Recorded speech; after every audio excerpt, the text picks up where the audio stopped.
Inilah Trending News Senin 10 Juni 2024 bersama saya Nadira.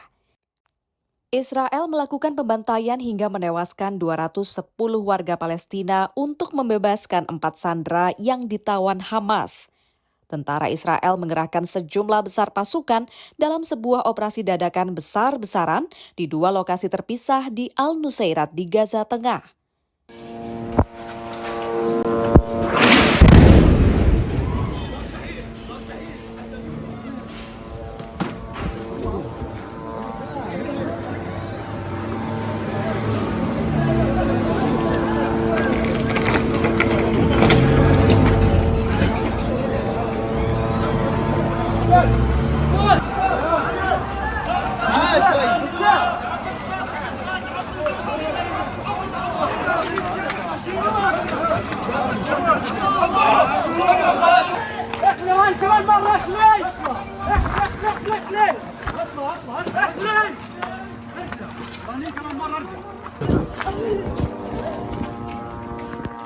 Sabtu yang kelabu di Nusairat, banyak korban tewas tiba di rumah sakit Syuhada Al-Aqsa di dekatnya, meskipun beberapa jenazah dibiarkan tergeletak di jalan, kata Khalil Al-Dagran, juru bicara rumah sakit tersebut.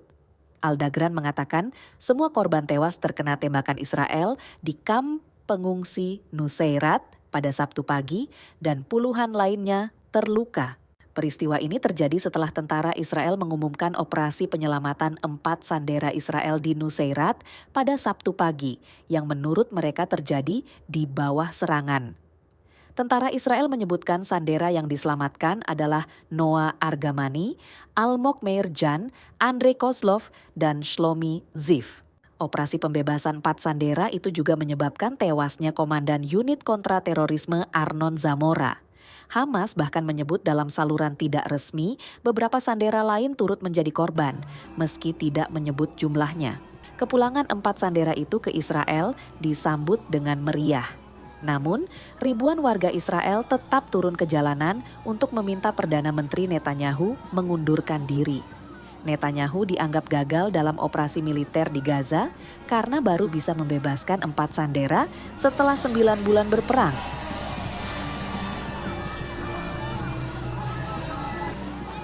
Hingga saat ini, diperkirakan masih ada sekitar 116 sandera lain yang masih ditawan Hamas. Namun Israel menduga sebagian diantaranya telah tewas.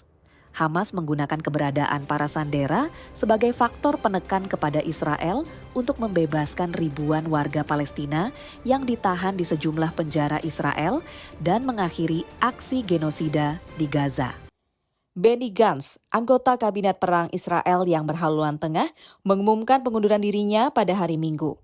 Pengumuman pengunduran diri Gantz itu menunjukkan babak baru perpecahan dalam tubuh pejabat tinggi Israel yang disambut gembira warga Palestina di Gaza.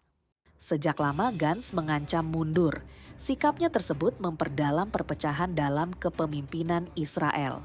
Gantz, saingan politik lama Netanyahu yang menjadi anggota Kabinet Perang Israel serta mantan panglima militer yang populer, bergabung dengan pemerintahan Netanyahu tak lama setelah serangan Hamas pada 7 Oktober. Kehadirannya juga meningkatkan kredibilitas Israel di mata mitra internasionalnya. Gantz memiliki hubungan kerja yang baik dengan para pejabat Amerika Serikat.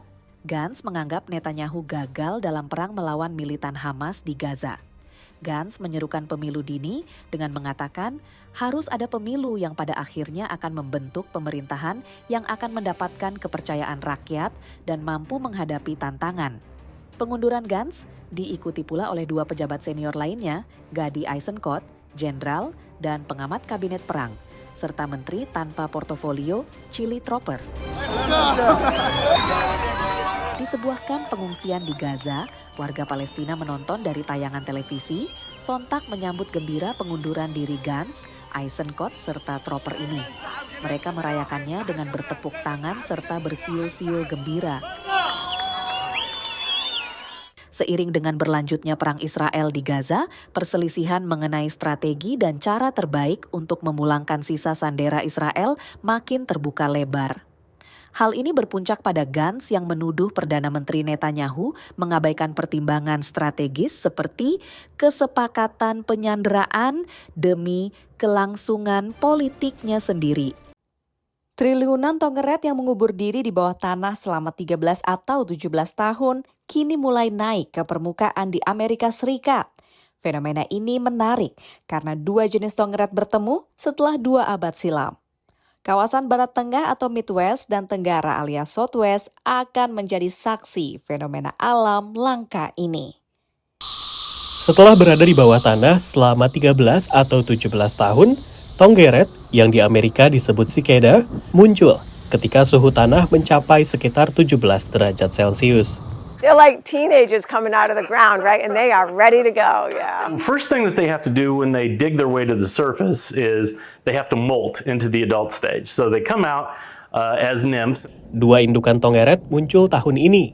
Yang satu tinggal di bawah tanah selama 13 tahun, yang satunya lagi selama 17 tahun. Mengapa mereka berada di bawah tanah begitu lama masih menjadi misteri. The last few ice ages, which would have happened after Magicicada evolved, may have forced them to have longer life cycles in order to survive periods of time when their host trees would have been impacted by glaciers. Setelah berada di atas tanah, tongeret hanya bertahan sekitar 4 hingga 6 minggu. Di Amerika Serikat bagian barat tengah seperti Illinois dan Iowa, serta tenggara seperti South Carolina dan Georgia. The southern states and the central U.S. is going to be hardest hit. They will have trillions of cicadas there. Setelah 4 atau 5 hari, kawin massal dimulai. Tongeret jantan berkumpul di pohon dan mulai bernyanyi untuk menarik perhatian tongeret betina, yang akan menentukan pilihannya. She will flick her wings and he will mate her. And once she's mated, he inserts what's called a copulatory plug, which plugs the female so that other males can't mate with her. But then he gets to go on and find other females to mate with. Yang betina segera mulai membuat celah kecil pada batang pohon untuk bertelur antara 400 hingga 600 butir sebelum mati. Nimfa yang menetas akan turun dan menggali ke bawah tanah. Mereka akan memakan getah dari akar pohon selama 13 atau 17 tahun ke depan, hingga tiba waktunya untuk bangkit kembali.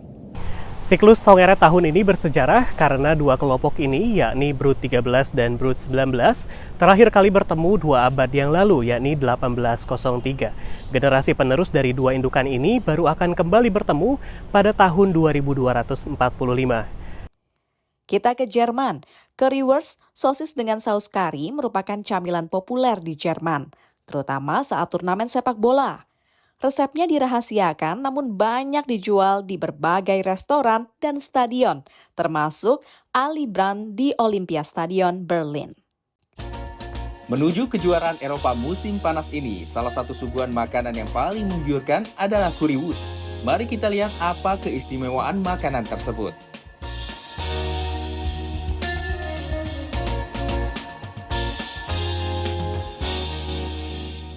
Currywurst adalah makanan cepat saji yang lezat, terdiri dari sosis yang disajikan dengan saus kari. Sosis ini dapat disajikan dengan atau tanpa kulit, tergantung pada preferensi masing-masing pelanggan. Makanan ini sangat populer selama turnamen sepak bola yang sering berlangsung di Jerman. Di sebuah restoran di Berlin di bawah rel stasiun, antrian cepat untuk menikmati currywurst dengan kentang goreng selalu penuh dengan pengunjung. Pendiri Max dan Charlotte Konopke pertama kali mulai menjual sosis dari pemanggang portabel mereka pada tahun 1930. Bisnis keluarga ini telah menjadi institusi yang terkenal dengan currywurstnya, yang diperkenalkan oleh Gunther Konopke ke Berlin Timur pada tahun 1960. Resepnya masih menjadi rahasia keluarga yang dijaga ketat. Currywurst ist das Beste, was man vor dem Spiel essen kann. Das gibt einem Kraft, mitzujubeln, alles zu machen. Kini, currywurst telah menjadi terkenal dan dijual di berbagai restoran kecil di dekat stadion sepak bola.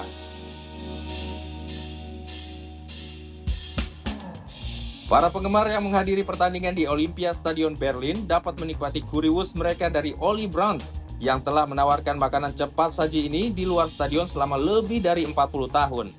Saya Glenn, presenter Artificial Intelligence dari TV1.ai. Salam.